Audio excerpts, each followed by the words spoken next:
Esame įpratę manyti, kad garsiems ir įtakingiems žmonėms susidūrus su negale arba rimta liga, kur kas lengviau ją įveikti. Jie gali kreiptis pagalbos į geriausius gydytojus, atsigulti į geriausias ligoninės ir išvykti pagalbos ieškoti į užsienį.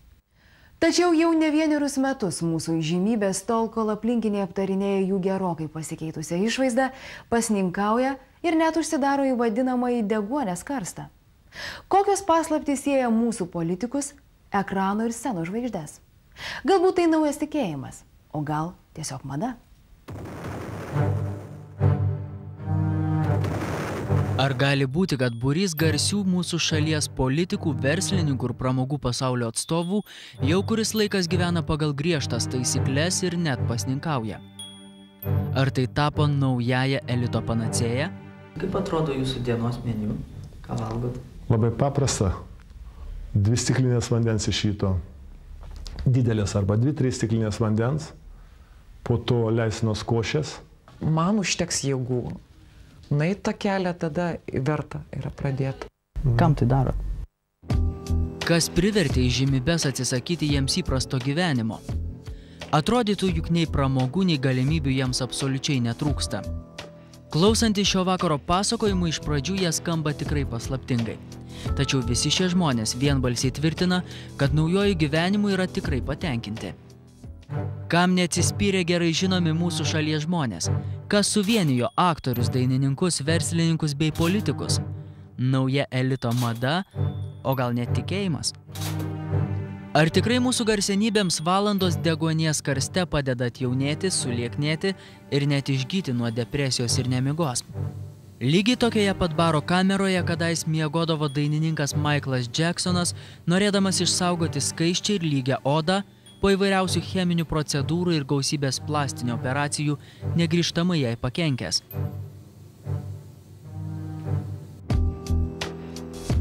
Ko gero nesuklysime pasakę, kad visa ši iš pirmo žvilgsnio paini istorija prasidėjo prieš kelis dešimtmečius Jungtinėse Amerikos valstijose, kur mokslininkai po ilgų tyrimų sudarė testą, kokius maisto produktus kiekvienas žmogaus organizmas toleruoja, o kokie iššaukia alergijas sukeliančias gausybę susirgimų, nuo astmos, migrenos iki stuburo ar nepagydomų odos ligų. Be abejonės, kai keliose Amerikos klinikose šio testo pagalba imta gydyti įvairiausias ligas, pirmiausia į jas suskubo šios šalies galingieji ir žvaigždės. Šį vakar nusprendėme susitikti su keletu labai gerai Lietuvoje žinomų žmonių, kurie vis tik neatsispyrė pagundai sužinoti kraujyje užkoduotas žmogaus organizmo paslaptis. O mes prisipažinsime neatsispyrę smalsumui sužinoti, kas šiuos žinomus ir solidžius ponus privertė ne tik patikėti, bet ir savo kailiu išbandyti, ar netradicinės medicinos metodai iš tiesų veikia. Tačiau kol kas trumpam persikelkime į Maskvą, kai dar prieš 5 metus čia kurį laiką su žmona gyveno buvęs Lietuvos premjeras Adolfas Šleževičius. Būtent Rusijos sostinėje jis sužinojo apie čia atliekamą netradicinį testą, apie kurį jo aplinkoje besisukantys žmonės negailiojo intriguojančių pasakojimų apie neva pagerėjusį gyvenimą. Vieno Rusijos natūralios medicinos centro duris jis pravėrė vedamas smalsumo. Tačiau tuomet buvusiam mūsų šalies ministrui pirmininkui laikytis gautų nurodymų nebuvo lengva. O prieš metus tokį pat testą Adolfas Šleževičius atliko ir Lietuvoje. Tik 60-ąjį jubiliejų atšventęs vyras tikina, kad rezultatai pribloškė. Per 3 mėnesius jis atsikratė daugiau nei 10 kilogramų. Be to susitvarkė kraujospūdis, pagerėjo širdies veikla, atsirado daugiau energijos. Pasakyti labai sąžiningai, taip, ko buvo sunkiausia atsisakyti? Lengviau pasakyti, ką galima vartoti. Žymiai mažiau laiko užimto. Iš tikrųjų, apribojimai gana dideli. Pavyzdžiui, tik tai 3 žuvų rūšis. Tik tai 1 mėsos rūšis gali būti vartojama, tik tai 2 grūdinės kultūros. Konjako taurę galite vakare pakelti po darbų? Ir vyno, ir konjako, ir degtinės šaldytas. Ir jokių būdų aš nesu asketas, kad kategoriškai be jokio apribojimų, jeigu priėmimai ar kviestiniai pietus, tai niekada nekeliu klausimo, kad ten būtinai reikia. Valgau visi, ką ir visi valgo, tik tai žinau, kad sekančią dieną Šiek tiek reikia patvarkyti mitybą taip, kaip reikia. Netradicinės medicinos skeptikams Adolfas Šleževičius galėtų pažerti ne vieną sunkiai atremiamą argumentą ir pateikti akivaizdžių įrodymų, kad šie gydymo būdai tikrai veikia. Buvęs premjeras neįvardins artimo žmogaus sergančio žvyneline, nes nori jį apsaugoti. Tačiau pono Adolfo artimojo kūną dar prieš kurį laiką buvo nusėjusios panašios į šiose fotografijose raudonos dėmės apsitraukusios balsvais žvynais. Anot medikų ši liga dažniausiai nėra pagydoma. Tačiau būtent po garsiojo maisto netoleravimo testo, sudarytos griežtos maitinimosi programos, išvalyto organizmo ir homeopato paskirtų preparatų, ponas Adolfas tikina, artimasis sparčiai pradėjo sveikti. Nuo odos ėmė nykti raudonos dėmės su žvynais. Čia tik tai aklas gali nematyti ir nesuprast, kad iš tikrųjų kelias yra teisingas. Tuo aš įsitikinęs. Galbūt ir suras kas argumentų, kad ir priešingai bandys įrodyti. Čia neišvengiamai. Tai ką teko iki tol išbandyti? Vaistus, klinikas? Vaistus, klinikas, negyva jūra. Kitas priemonės, kurios siūlo tradicinė medicina. O rezultatas koks būdavo? Rezultato nebūdavo. Ir kaip, tarkim, dabar, jeigu tas žmogus žiūri dabar į save ir lygina prieš tai, kas buvo, tai skirtumas? Visiškai sveikas žmogus. Vat skirtumas esmė tame.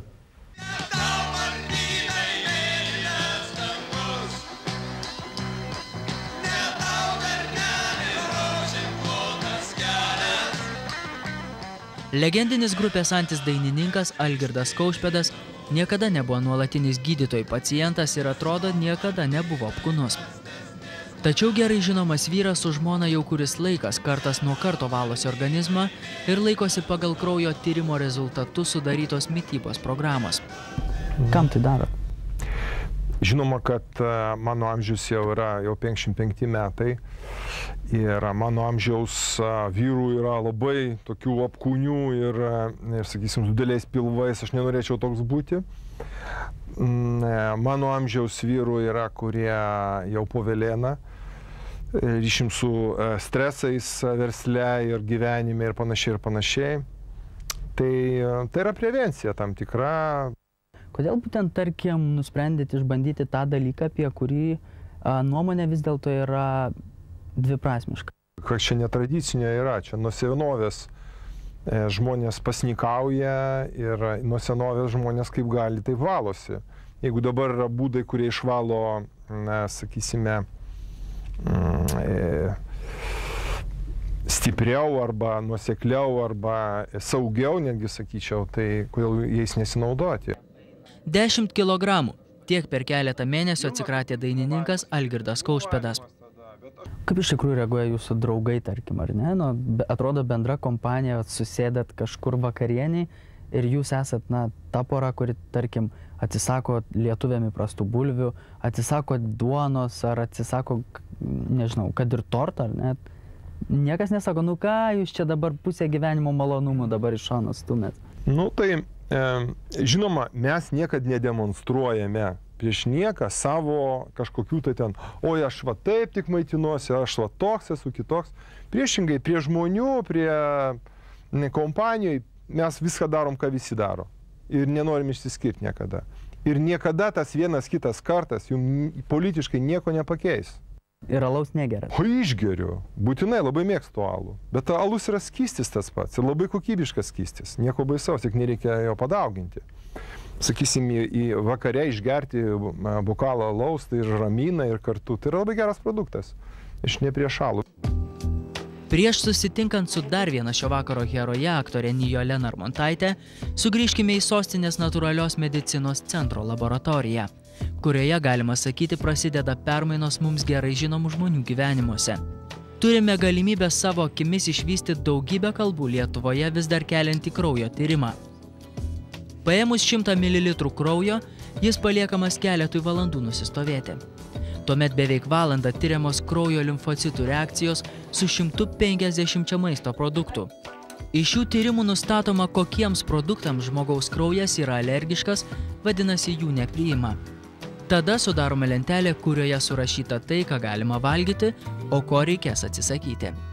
Bet aš žiūriu, kad aš negaliu valgyti nieko, ką kasdien valgau. Mėsa jums duoda labai didelės reakcijas. Yra viena ir triušiena, ir vištiena, ir kitos mėsos. Iš vis, nuo mėsų jūs turit pailsėti porą mėnesių. Šioje vietoje tikriausiai derėtų pasakyti, kad visai neseniai išvardinti netradiciniai gydymo ir lieknėjimo būdai medikų yra vertinami dviprasmiškai. Ypatingai daug diskusijų susilaukia žarnyno valymas. Kai kurie gydytojai tikina, kad taip iš organizmo išplaunamos ir visos naudingos bakterijos. Po tokios procedūros esąs sunkiai susirgęs ne vienas žmogus. Tuo tarpu kiti medikai žeria argumentus, jog jokios naudingos bakterijos tarp susikaupusių teršalų, nuodijančių žmogaus organizmą, iš viso negali gamintis. Nesvarbu, kokiai pozicijai pritarėte, tačiau ko gera išklausyti dar vieno garsaus Lietuvos žmogaus istorijos apie akistatą su netradiciniais gydymo metodais, pritarsite, verta. Aktorės Nijolės Narmontaitės gerbėjai jau gerus 5 metus negaili jai komplimentų dėl puikios išvaizdos. Ir iš tiesų sunku būtų nepastebėti tobulos moters figūros ir visada geros nuotaikos. Iš tikrųjų, labai tiksliai pastebėta prieš 5 metus. Stebėjau žmonės, kurie man irgi atrodė iš šalies. Dieve, dieve, kaip taip galėjo būti? Svėrė labai daug, atrodė labai prastai. Ir staiga, tą patį žurnalą atvertus, aš negaliu suprasti, kas su žmogum atsitiko, nes staiga matau modelį. Čia su tokiom 2 aktoriam taip atsitiko. Aš jas pamačiau ant teatro stogo, tokias manekenės, gražias moteris. Aš tiesiog pradėjau klausinėtis, kas tai yra. Ir aš aišku sužinojau pirmiausia, nuo ko aš pradėjau, tai buvo maisto derinimas. Nekviestos meilės heroję Gražiną vaidinanti aktorė Nijolė Narmontaitė sako, kad priprasti prie naujo gyvenimo būdo sunkiausia buvo pirmąjį mėnesį. Aš pirmiausia, kuo džiaugiuosi, ne tais nukritusiais 12 kg. Dabar jie trupučiuką grįžę yra, ne visi, 4 grįžo atgal, dėl to, kad aš truputėlį dabar paišdykauju ir viso, ko laikiausi, ne visko laikausi. Tai trupučiuką jie man grįžo keli, bet tai ne 12 viršaus, kiek buvo. Aš atsikračiau pačio baisiausio dalyko, kas mane labai iš tikrųjų kamavo. Kiekvienas žmogus savo kažkur ten giliau, labiau išlendančius į paviršių turi dalykus kaip alergija. Ir aš turėjau šalčio alergiją. Pavyzdžiui, tokia morė, koks dabar, man buvo pats blogiausias šalčio alergija. Dėl to, kad jis nėra, kad visai šalta, bet tokio drėgmėj. Man žinot, kas atsitikdavo. Man iškildavo apie krumplius didžiulės pūslės. Ir va čia. Su alergija tai aš iš tikrųjų labai daug kur visokių tyrimų dariausi. Aš net Kaune guliausi ligoninę ir visą savaitę man darė tyrimus nuo galvos iki kojų, man nerado nieko, prie ko būtų galima prisikabinti.